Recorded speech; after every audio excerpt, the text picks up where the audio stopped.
In today's video, we compared two Gibson Les Paul Customs, one from 1982 and one from 2023. Does 41 years make a difference to the Les Paul Custom design? Well, in today's video, we find out. So let's start the battle of the Les Paul Custom, modern versus vintage. Let's get started.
Hello guys, welcome back to Squealing Pig Guitars, the home of luxury shred machines here in Nottingham, England. My name is Ben Keightley and today I have an awesome comparison to show you.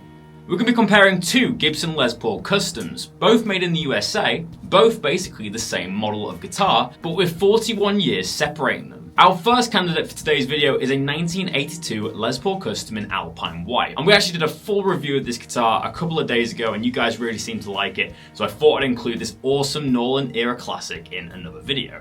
And we're comparing that with the new specimen, which is a 2023 Gibson Les Paul Custom from the Custom Shop. I think this will make it a very interesting video as we'll see the exact same guitar model and how it's changed through time, and we can also see the difference in Gibson's manufacturing techniques. So let's start with the new kid on the block. We'll go with the 2023 model from the Gibson Custom Shop.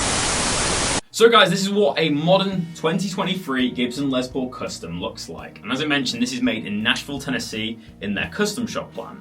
This is based off a modern Les Paul Custom, so you're not going to have like a 68 or a 57 spec, so it's not vintage correct, meaning that we have the Nashville style bridge, which is a studded bridge with a carved maple top on a mahogany body, mahogany neck, ebony fingerboard. So the first thing to note about this Gibson Les Paul Custom from 1982 is just how heavy it is. This is way heavier than the Les Paul Custom from the modern era. This is 11 pounds and the Nolan era is known for this. We've got a really heavy slab of mahogany with a carved maple top. So the construction is very similar to the modern example. It's just very, very heavy. Another difference is that we have a 3-piece maple neck instead of the mahogany on the Les Paul Custom Modern.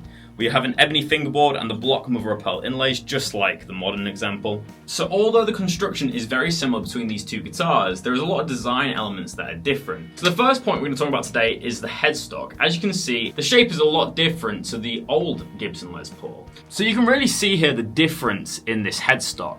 It's still like an open book headstock design, but it's just a lot different, a lot more pronounced shoulders here, and the logo is very different as well. And you can see that the mother of pearl is a lot brighter, and the Gibson logo is also different. On this headstock as well, we have the Grover kidney bean tuners, which are kind of given the name because of these kind of kidney bean-like handles on the tuners, but these are in gold and is obviously in very good condition. Obviously, over the years, it's naturally ambered, this kind of ambered glow, which is really nice. And we have the more traditional Gibson branded tuners. These are very similar to the Keystone tuners that they produce now, but these actually have the flip out tuners, so you could actually wind your tuner just like you would with a string winder. This is kind of an innovation from the 80s, very 80s innovation, but yeah, you can bring all of them out like that, and obviously they flip away. These are the Charlotte tuners. We work our way down to the fretboard, ebony fingerboard, mother of pearl inlays, very similar to the vintage one, as you can see there with the block inlays. We've got that Gibson Custom logo on the back. Obviously that does not exist on the old example, as the Gibson Custom Shop didn't exist then. Of course, we still have the Les Paul Custom truss rod cover, mother of pearl inlays, working our way down. The main difference on the pickup front is that these are Tim Shaw humbuckers. So we have the 490R, 498T humbuckers in these, which is Gibson's take on a modern high output humbucker. These are a lot higher output and a lot more bass heavy than the old Les Paul Custom pickups. We still have all the tuxedo appointments, so the 7-ply binding, the white binding, the black finish. Obviously, as I mentioned, you've got the Nashville style bridge. We have the 7-point bridge, which a lot more of a kind of complex design to the Nashville style. We've got the same knobs, these are the speed knobs, but these are ambered over. And this did have gold hardware, but obviously it has tarnished and the gold has kind of come off it over the years. Neck profile is a lot thicker on this one. You've got a bit more of a rounded kind of Les Paul custom profile. This feels a little bit thicker than my Green Widow, so I'm not sure if this has been spec'd to be a little bit thicker, but it feels like a regular C. So this guitar was made during the Norlin era, which is notorious for some quirky designs from the Gibson manufacturing plant. One of the most notable ones was a volute on the back of the neck. This guitar actually doesn't have that, but it does have the 3-piece maple neck, which was going on the customs at this time. Of course, you also know the infamous pancake body. Luckily, this does not have a pancake body. It's just a solid mahogany body, which they're doing in '82. But yeah, this is from the Norlin era, a very good relic of its time. This is the case for the ebony one. This is the modern kind of custom shop 60s case, as you can see there. Got a nice Gibson logo on the side of the case. The 80s case is very different. This is what they call the chainsaw cases. You've got these massive, big plastic kind of protect cases. These are notorious for breaking. Obviously, the latches are quite small. These are better, the metal ones, than the plastic ones, which were the previous kind of generation of these cases. This is obviously from the 80s, so it smells quite old. It's in fairly good nick. Obviously, a couple of scratches on here, but you can tell it's not been kind of traveled much. This was definitely under someone's bed. It's got a brown interior, and I'll make sure to get some pictures of the center of this. This is the inside of the chainsaw case. You can see you've got this kind of brown fur in the middle. We've got the kind of old school Gibson logo, little case to keep your picks or other items. But yeah, this is the chainsaw case. These are pretty legendary for the time. If you get an 80s guitar, make sure to get one with a chainsaw case. So although they do look different, they obviously are very similar as they're both Les Paul Customs. But how do they differ in sound? So let's plug these guitars in and find out. So guys, welcome to the tone comparison. This is going to be a very simple tone comparison. I'm just going to compare both these guitars playing the exact same thing and using the exact same tones. 3 dirty, 3 clean. So starting off on the bridge pickup, I'm in E-flat tuning for both these guitars, and this is my distortion tone.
So guys, I hope you've enjoyed listening to them two guitars. Here's my final thoughts about these two guitars and my personal review of today's episode. First off, I absolutely love both of these guitars. If I had to pick one on purely aesthetics, I'm gonna have to go for the old-fashioned vintage 1982. That's mainly because it's Alpine White, which is my favourite Les Paul custom colour other than my Green Widow. So obviously I do have a little bit of bias there. But also the natural aging of the kind of yellowing of the finish, the patina on the headstock, and just that overall kind of 80s quirky design really catches my eye, and I think it sounds incredible. Also, the Timshaw pickups are a little bit more dialed into my ears. They're a little bit more low turned, and they're not as heavy as the 490R, 498T humbuckers that are in the modern Les Paul Custom. That being said though, I do actually prefer the neck profile on the black Les Paul Custom. It has a bit more of that custom shop profile, so it's a little bit more rounded, a little bit more what I'm used to when I feel a Les Paul. Whereas I'd say the Alpine White one has quite a thin neck. Also, the fret quality and dressing and all that kind of stuff is a lot better on the modern example. As you'd expect, it's a new guitar and it hasn't been played as much. Whereas the Les Paul Custom from 1982 has a quite worn down frets, like they're playable, but they're just very small, very skinny, and that is kind of what was popular at the time, of course. Obviously now the kind of trend is to have nice, thick, tall frets, so it's easy to vibrato and bend. That being said though, they both sounded like Les Paul Customs, and if you bought either of these guitars, you're going to get a guitar that acts like a Les Paul, sounds like a Les Paul, and most importantly, is very easy to play. So I think the winner of today's episode, which is just scraping it, is the Les Paul Custom from 1982. But that being said, the presentation package and the way that the modern Les Paul Custom is delivered, I think is far superior with the case candy, the COA, all that type of stuff I think is a lot better at package. I'm going to give my Les Paul Custom Alpine White a 10 out of 10, as you would have known from my previous video, and I'm going to give the Les Paul Custom Ebony an 8 out of 10. Mainly just because of the more bass heavy pickups, the heavier output that I'm not a big fan of, and also it's ebony instead of white, which I'd prefer for a Les Paul Custom. But most importantly guys, let me know in the comment section below, what do you think of these two guitars? Which one did you prefer? Did you prefer the ebony or the Alpine White? Let me know down below.